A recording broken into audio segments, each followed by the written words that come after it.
What do you feel like VanVleet's ceiling is? Like, how good of a player can Fred VanVleet become?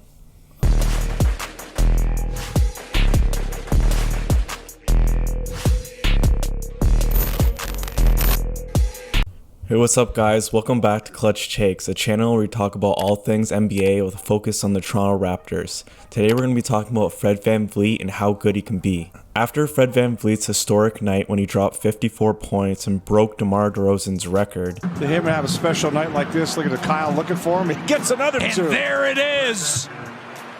The Raptor record, Fred VanVleet. We came to question, like, how good can VanVleet be? These last two games, he has not played well. After that, it's like he got all of his shots out.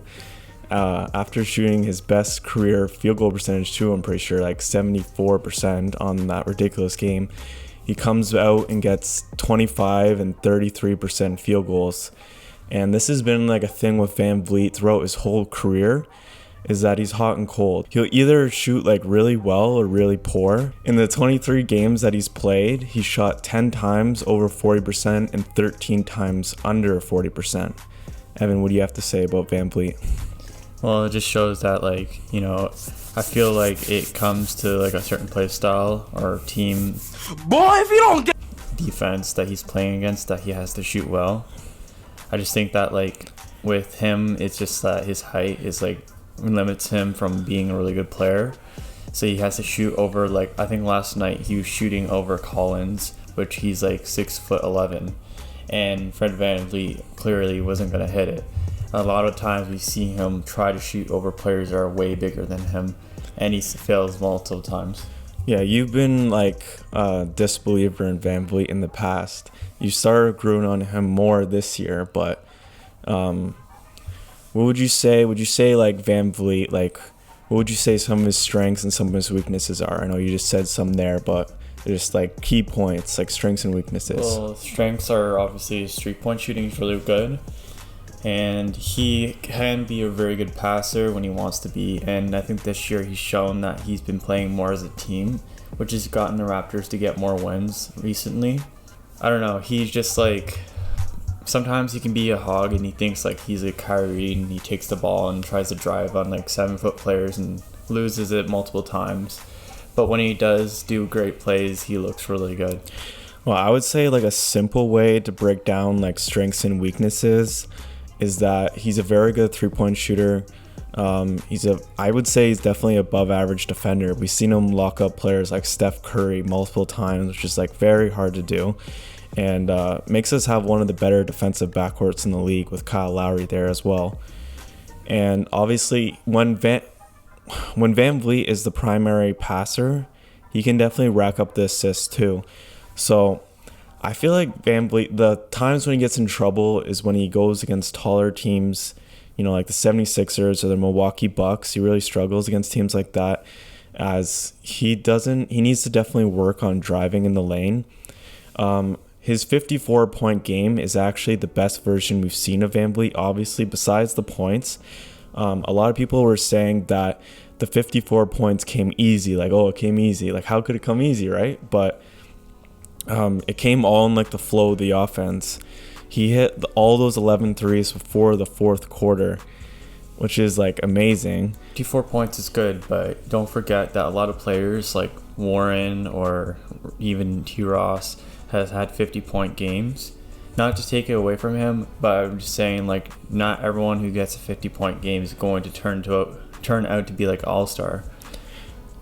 And I think Fred VanVleet did really good, and he deserved it. But he, if he plays more as a team, like, you know, when he played, even though he did shoot bad in the past 2 games, what I've seen from him is that, like, he's passing more, making better plays. And even though they lost, they were just tired last night to the Atlanta Hawks. And, like, it showed because they beat the Nets, which is, like, literally the super team of this year. And even though KD was out for a quarter, they still beat them. And Fred VanVleet, like, both games, was like playing really well, like, as a team, and just he made like a clutch shot like down the stretch, especially in that Brooklyn game when they did that like swing kick. Like, that was his first 3 of the game, and he had like that smile on his face. You could tell like he's feeling it. He's feeling more confident.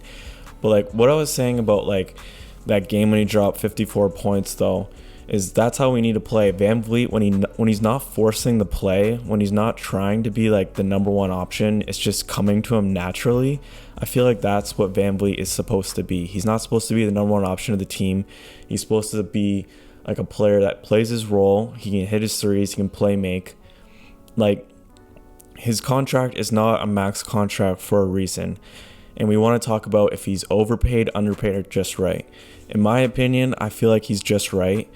I feel like you need these type of contracts in like the 20 to 25 mil. You don't always want like max, because like those contracts turn out to be like really, if you get a bad max player, like we thought for a little bit with Siakam, and thankfully he's turned it around, it can be like a big mistake, and it cap strings you for a long time. Going back to the offseason, actually, when VanVleet was mentioning that, I want to play point guard and I want the bag, I've already won, it kind of got me and Evan like a little bit worried. Like, the Knicks desperately needed a point guard, and they kind of still do. But yeah, we thought like the Knicks would throw something stupid like 30 mil at him, but he stayed loyal to the Raptors. Yeah, that was good. And I just think that last year he was like, I didn't like him as a player because he seemed more of like a hog and seemed like he was taking every shot he could. And it was obviously for, he wanted to get the bag, but Fred VanVleet this year just seems like he's different. It still has that hog mentality a bit, but not as bad as last year. And this year he seems like he's playing more as the flow of the team and stuff. All right, and to wrap this video off, we want to ask you guys, comment down below, are like we being too hard on VanVleet or being just right? What do you feel like VanVleet's ceiling is? Like, how good of a player can Fred VanVleet become? I just think that he can become like a good third option.